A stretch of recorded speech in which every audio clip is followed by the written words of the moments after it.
नमस्कार। विद्या भारती की online class में एक बार फिर से आपका स्वागत है। व्यवसाय अध्ययन के पाठ 4 अभिप्रेरण में आज हम अभिप्रेरण की विभिन्न विचारधाराओं का अध्ययन करेंगे, जिनमें हार्ज़बर्ग की द्विघटक विचारधारा, मैकग्रेगर की एक्स एवं वाई विचारधारा और विलियम ओची की जेड विचारधारा के बारे में हम आज अध्ययन करने वाले हैं। सर्वप्रथम हम हार्ज़बर्ग की द्विघटक विचारधारा का अध्ययन करेंगे। द्विघटक विचारधारा के प्रतिपादक मनोवैज्ञानिक फ्रेडरिक हार्ज़बर्ग माने जाते हैं। हार्ज़बर्ग के मतानुसार जब व्यक्ति कार्यस्थल पर अपने कार्य से असंतुष्टि प्राप्त करता है तो उस असंतुष्टि का कारण वहाँ का वातावरण है जहाँ वह काम करता है। इस वातावरण को जो घटक प्रभावित करते हैं, हार्ज़बर्ग ने उन्हें स्वास्थ्य या आरोग्य घटक के नाम से संबोधित किया है। स्वास्थ्य या आरोग्य घटक: संस्था की नीतियाँ, संस्था का प्रशासन, कार्यदशाएं, पर्यवेक्षण, पारस्परिक व्यक्तिगत संबंध, वेतन या मजदूरी, अनुषंगी लाभ, कार्य सुरक्षाएं, ये स्वास्थ्य या आरोग्य घटक के अंतर्गत आते हैं। अभिप्रेरक घटक: ये घटक कार्य से संबंधित घटक होते हैं। इन्हें संतुष्टि प्रदान करने वाले घटक भी कहा जाता है। हार्ज़बर्ग एवं उनके साथियों द्वारा प्राप्त निष्कर्ष के अनुसार अभिप्रेरक घटक में निम्न बिंदु शामिल किए गए हैं: उपलब्धियां, मान्यता एवं सम्मान, विकास, उत्तरदायित्व, व्यक्तिगत उन्नति और कार्य की प्रकृति।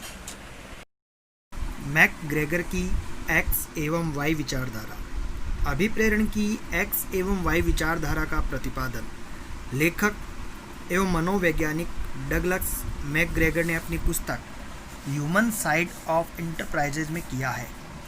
इस विचारधारा में मानव अभिवृत्तियों एवं व्यवहार के संबंध में परस्पर दो विरोधी विचारधाराएं प्रस्तुत की है। उन्होंने कार्यशील व्यक्तियों के कार्य के प्रति उनकी धारणा के आधार पर एक्स एवं वाई समूह के रूप में उनका वर्गीकरण किया है। मैकग्रेगर की एक्स विचारधारा में हमें इनमें ऋणात्मक मान्यता वाली विचारधाराओं को उन्होंने एक्स नाम दिया एवं सकारात्मक मान्यता वाली विचारधाराओं को वाई नाम से संबोधित किया। मैकग्रेगर के अनुसार इन मान्यताओं के आधार पर कर्मचारियों की प्रवृत्ति का अध्ययन कर उन्हें अभिप्रेरित किया जा सकता है। मैकग्रेगर की एक्स विचारधारा: एक्स विचारधारा कर्मचारियों के प्रति नकारात्मक एवं निराशाजनक दृष्टिकोण प्रस्तुत करती है। इस विचारधारा की प्रमुख मान्यता कर्मचारी समूह के संबंध में निम्न प्रकार से है। एक औसत कर्मचारी स्वभावतः आलसी होता है एवं वह कम से कम काम करना चाहता है, अर्थात यह कार्य को बोझ समझते हैं एवं उनसे बचना चाहते हैं। दूसरा, ये लोग उत्तरदायित्व से दूर रहना पसंद करते हैं।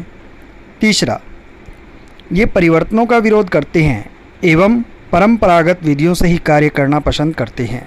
चौथा, ये सामान्यतः महत्वाकांक्षी नहीं होते हैं। इनमें सृजनशीलता का अभाव पाया जाता है। पांचवा, कर्मचारी आत्मकेंद्रित या स्वार्थी होता है एवं संस्था में इनका बहुत कम लगाव होता है। छठा, इनसे कार्य करवाने के लिए दंड, भय, प्रताड़ना का सहारा लिया जाता है। सातवां, ये कर्मचारी आर्थिक एवं वित्तीय लाभ के लिए ही कार्य करते हैं। वाई विचारधारा: वाई विचारधारा एक्स विचारधारा के बिल्कुल विपरीत है। यह मानवीय संसाधनों के प्रति सकारात्मक रवैया प्रस्तुत करती है। इस विचारधारा की कर्मचारियों के संबंध में मुख्य मान्यताएं हैं।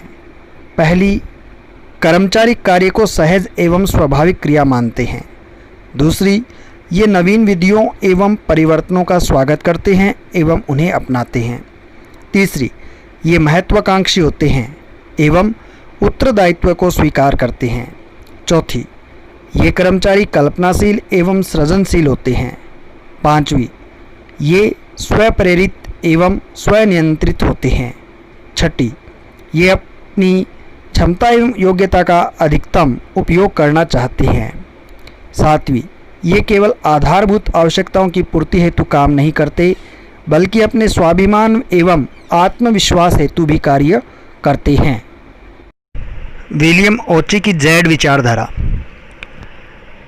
अभिप्रेरण की इस विचारधारा को प्रतिपादित करने का श्रेय अमेरिकन प्रबंध शास्त्री प्रोफेसर विलियम जी ओची को जाता है। उनकी पुस्तक theory Z how American business can meet the Japanese challenge सन 1981 में प्रकाशित हुई। जेड विचारधारा जापानी एवं अमेरिकी प्रबंध की तुलनात्मक अध्ययन पर आधारित है। इसमें जापानी अमेरिकी कंपनी की अच्छाइयों को शामिल किया गया है। इस विचारधारा में जापानी प्रबंध की विशेषताओं को उजागर किया है, जिसकी वजह से यह श्रेष्ठ है। प्रोफेसर ओची के मतानुसार जापानी प्रबंध का मूल आधार विश्वास, मर्मज्ञता तथा आत्मीयता है। जेड विचारधारा की प्रमुख विशेषताएं। पहली है आजीवन रोजगार योजना। प्रोफेसर ओची के मुताबिक कर्मचारियों को जीवन पर्यंत रोजगार दिया जाना चाहिए। इससे कर्मचारी संगठन के प्रति वफादार एवं निष्ठावान बनते हैं। दूसरा, मंद गति से मूल्यांकन एवं पदोन्नति। ओची के अनुसार किसी भी व्यक्ति को व्यक्तिगत उपलब्धि के आधार पर पदोन्नत न करके इस आधार पर पदोन्नत किया जाना चाहिए कि वह कार्य समूह को किस प्रकार अभिप्रेरित करता है। किसी भी व्यक्ति का मूल्यांकन अल्पकालीन न होकर दीर्घकालीन होना चाहिए। तीसरा, जीवन वृत्ति पथ। यह विचारधारा यह मानती है कि कर्मचारियों की जीवन वृत्ति पथ का निर्धारण गैर विशिष्टीकरण के आधार पर होना चाहिए। प्रबंधकों को समस्त विभागों के कार्यों की समझ होनी चाहिए। इस कार्य हेतु परिवर्तन की नीति होती है। चौथा, मानवीयता पर बल। प्रबंधकों को कर्मचारियों पर ध्यान केवल कार्यस्थल तक ही सीमित नहीं रखना चाहिए। कर्मचारियों के साथ साथ उसके परिवार, उसकी रुचियों, महत्वाकांक्षाओं आदि का ध्यान रखना चाहिए एवं कर्मचारी के साथ सदैव मानवतापूर्ण व्यवहार करना चाहिए। पांचवा, सामूहिक निर्णयन। इस विचारधारा के अनुसार संस्था के कर्मचारियों को निर्णयन में भागीदार बनाया जाना चाहिए। निर्णय लेते समय संस्था के कर्मचारियों से परामर्श किया जाना चाहिए कि उनसे सलाह एवं सुझाव मांगे जाने चाहिए। छठा, मानव संसाधन विकास।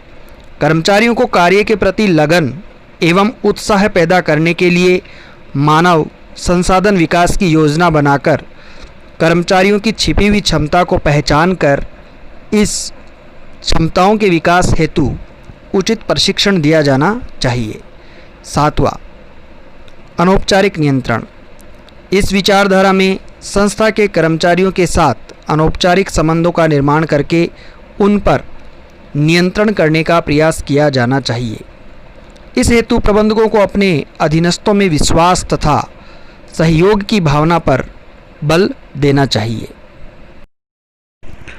हर्ज़बर्ग की अभिप्रेरणा विचारधारा की आलोचनात्मक व्याख्या। एक, द्विघटक विचारधारा कर्मचारियों की बहुत सीमित संख्या लगभग 200 शोध के आधार पर विकसित की गई है, अतः इससे प्राप्त निष्कर्ष से कुछ भी सामान्यकरण करना उचित नहीं है। दूसरा, व्यवहार में आरोग्य घटकों एवं अभिप्रेरक घटकों का वर्गीकरण करना अत्यंत कठिन है।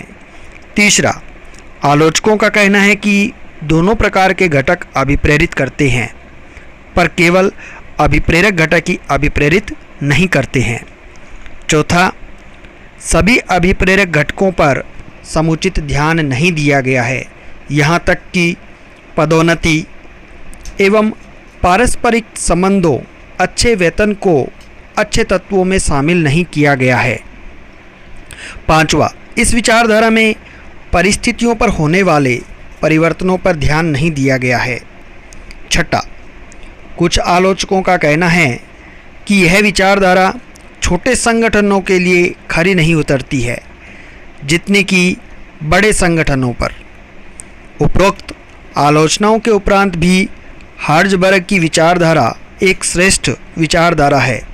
इसमें प्रबंधकों को अपने अधीनस्थों को अभिप्रेरित करने हेतु एक नया दृष्टिकोण प्रदान करती है। आज अपना ये चौथा पाठ अभिप्रेरण समाप्त हो गया है। आशा है इससे रिलेटेड नोट्स आपने अपनी नोटबुक में बना लिए होंगे। धन्यवाद।